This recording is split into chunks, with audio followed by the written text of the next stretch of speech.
that come from? The license plate says it's from the federal government. Yeah, I remember the PJs. Attention urban poor. The Federal Health Department, in conjunction with the Center for Minority Control, is here today with complimentary flu shots. Sound familiar? Complimentary means free. Oh, it's free. Y'all know black folks. Free needles? God is good. Hey, whoa. What the hell, Hop, are you people doing? Have you forgotten all your conspiracy learnings? Listen, the government uses projects to test all kinds of poisons. Syphilis, crack, the McChitlins. Those chitlins made me big sick. Popeye's chicken sandwich. Hold on, everybody. This is a government of the people, by the people, and for the people. And we, the people. Y'all know I'm quick to say that. Nothing to fear. Thank you, Mrs. Stubbs. How do you know my name? Because we're your friends. Yeah. Now come on over here and drop your pants. No, Muriel, it's a trick. It's just a flu shot. Don't listen to that fool. Aha! Flu, F-L-U. Fool, F-U-L. This fool. Coincidence? I don't think so. Come on, people. Let's tell them they can take their flu shots and shove them up their Arsenio. Yeah, just leave me my Medicare, Medicaid, food stamps, and Social Security, and I'll be fine with no help from nobody. This is why. That's why. Go black. All right, we'll just find another way to get your DNA. What's a conspiracy theory that you 1,000% believe in? The movie Frozen was only created to cover up the conspiracy theory that Walt Disney is cryogenically frozen in the parks. Prior to the movie, search results for Disney Frozen would come up with that conspiracy theory. But now when you search Disney Frozen, it's the movie. And so it's just like a cover-up. Now, I'm not saying whether or not I believe that he's cryogenically frozen. I just believe that they were trying to get rid of people searching for that. It's crazy, they just throw it in your face. Then they joke about it. The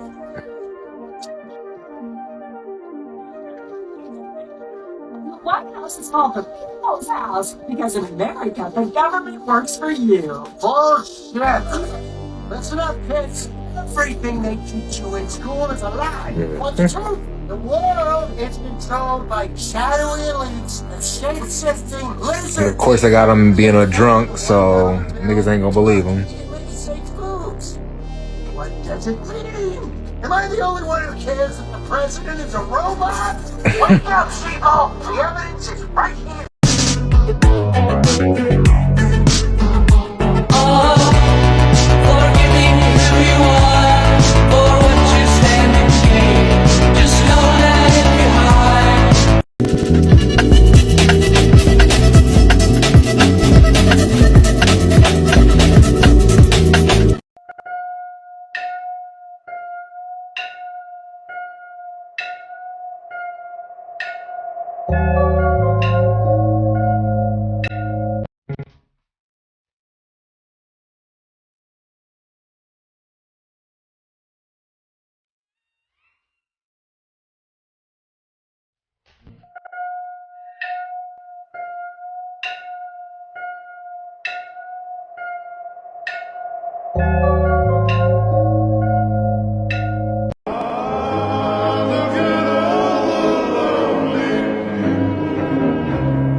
This is JonBenét Ramsey, and she was killed by somebody she motherfucking knew. There are two main suspects in this case, so y'all already know what it is. Let's get to the evidence. These are the Ramseys. These are either the most skilled motherfuckers I've ever seen in my life or the most incompetent motherfuckers I've ever seen in my life. For those who don't know, the family had a Christmas party. The next day, a little girl was missing. They called the police. They found a 3-page ransom note. Who the fuck gonna kidnap a bitch and take the time to write a 3-page ransom note before they leave? Anyway, so then they found a little girl in the basement, dead. Why the fuck wouldn't you look in the basement to begin with at your own motherfucking house if your daughter missing? But okay. And by the way, this is gonna be in 2 parts. So let's get to the suspects. This is Burke. First of all, his name is Burke. Let's just start fucking there. He did that shit. But anyway, The common theory is that Bert killed her because she ate this pineapple. He already had some rage issues and some mental health issues. Hit her over the head with the flashlight that was found at the house, and the family found out and covered it up. All right, here are my personal thoughts on the whole thing. The brother did it, right? One, who the fuck don't search the whole house if they child missing? Who don't look through every nook and cranny in cabinets and shit if your child missing? Who don't do that? You gonna wait for the police to come, to the police, and then you gonna wait till they leave to you looking for the... No, that's dumb. That's dumb. That's dumb. That's dumb. Two, ain't nobody gonna sit there if they trying to do a snatch and grab, write a motherfucking 3-page ransom note. Ain't nobody doing that. 3, in the ransom note, let me look at my notes. They asked for $118,000. That's the exact amount of money that the dad gets in his Christmas bonuses every year. Who would know that? The motherfucking mom and daddy would know that. I believe that Burke accidentally killed his sister. They try to pin it on Glenn Mayer. The police didn't put that together because they motherfucking incompetent as hell. And they covered up the murder. That's what I personally believe. Who do y'all think killed JonBenét Ramsey? Let me know in the comments. Let me know what other conspiracy theories y'all trying to hear. This is the LIYH. And it's a whole mess. I can't even... So I want to preview this by saying I am going to touch on her death, but I'm going to focus a little bit more on her life and how her family completely failed her. Everybody loves to blame R. Kelly, and I'm one of them. I completely blame R. Kelly. I think he's a predator, and I think he's a snake, and I think he wiggled his way into the Hudgens family and manipulated everybody in there. But I think after he was removed from the family, they did not change her circumstances. Meaning they controlled everything about her life, very Britney Spears-esque.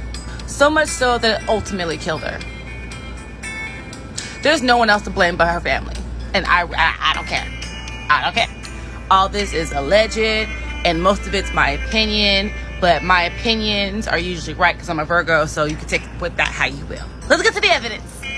This is Barry Hudgens. He's Aaliyah's uncle. And when Aaliyah was 12, he told R. Kelly's camp that he had a niece who was a singer. And that's how R. Kelly got introduced to Aaliyah.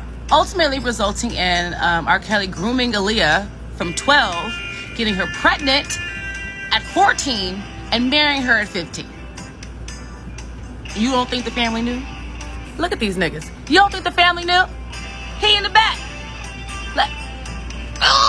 So a couple of months ago, Barry did an interview and they asked about Aaliyah, of course. And they asked, was he upset when he found out that Aaliyah got married to R. Kelly? But to be clear, in my personal opinion, he been knew.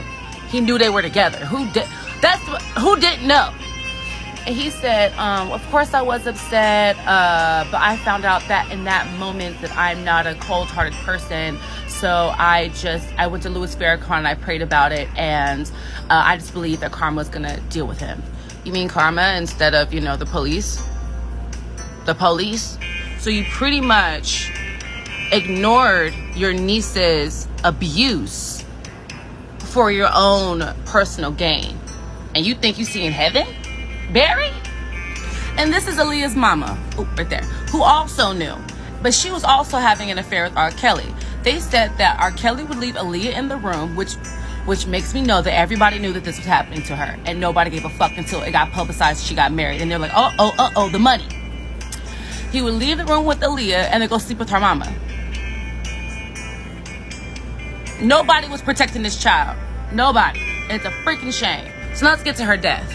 So the original story was that she had too many shopping bags. She didn't want to get on this little plane and she was being a brat, right? That's what we all knew the story as. Now come to find out, she saw the plane, had a bad feeling, refused to go on the plane. Her family gave her a pill, knocked her out. They're seen carrying her on the plane. She died in her sleep. Nobody protected her. It's fucked up. This is wild. Bro, if you draw this line on TikTok and you look through it, that is outside my apartment, bruh. That is the fucking parking lot right there. It's your old pal back again. And this is a good question. I'm going to tell it or answer it the way I was told with a particular event.